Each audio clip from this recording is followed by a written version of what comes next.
Selamat malam Pak, puji syukur kita panjatkan kepada Tuhan Yang Maha Esa atas berkat dan rahmat-Nya sehingga saya dapat membuat video record ini dengan baik. Sebelum saya menjelaskan tugas pada video ini,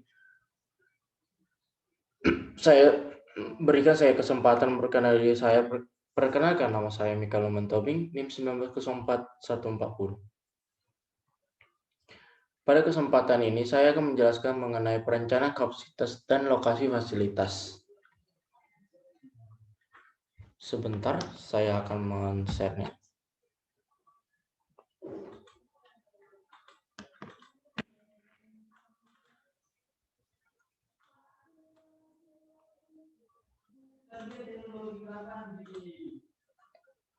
Perencanaan kapasitas dan alokasi fasilitas.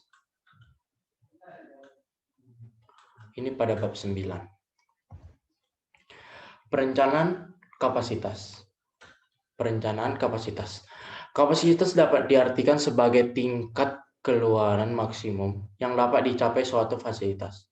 Yang kedua, perencanaan kapasitas dalam proses menetapkan tingkat keluaran yang dapat dicapai oleh fasilitas.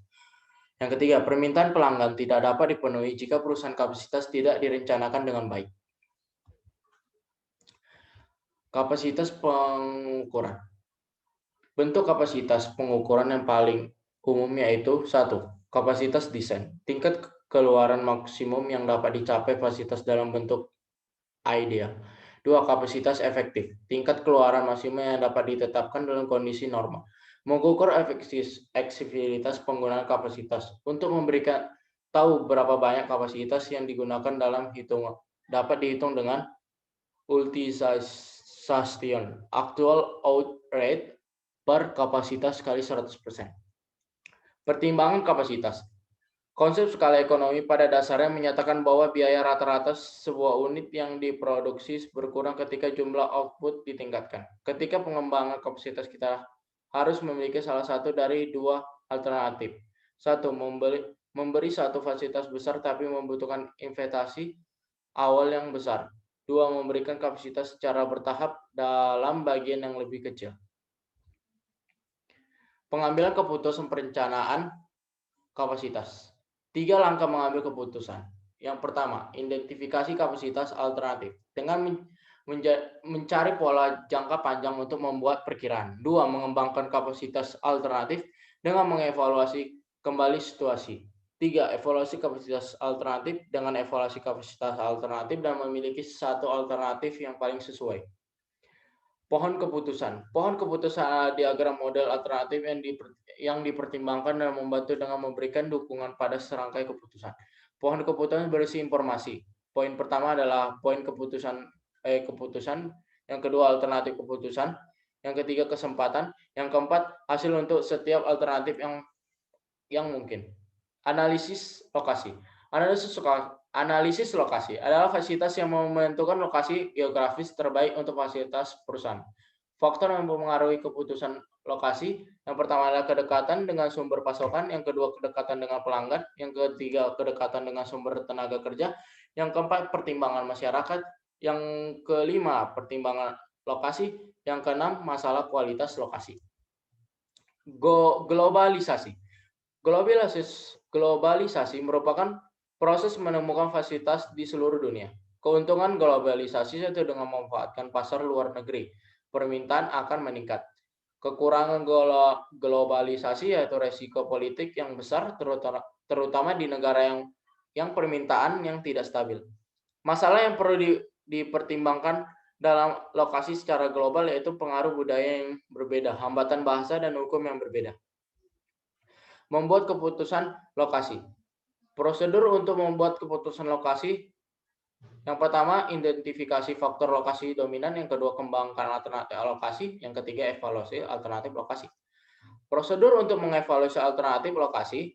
Peringatan faktor dapat digunakan untuk mengevaluasi beberapa alternatif berdasarkan jumlah faktor yang dipenuhi. Terdapat beberapa langkah untuk mengembangkan yang mencerminkan kebutuhan alokasi relatif. Pilih skala untuk mengevaluasi lokasi. Setiap alternatif terdapat setiap faktor.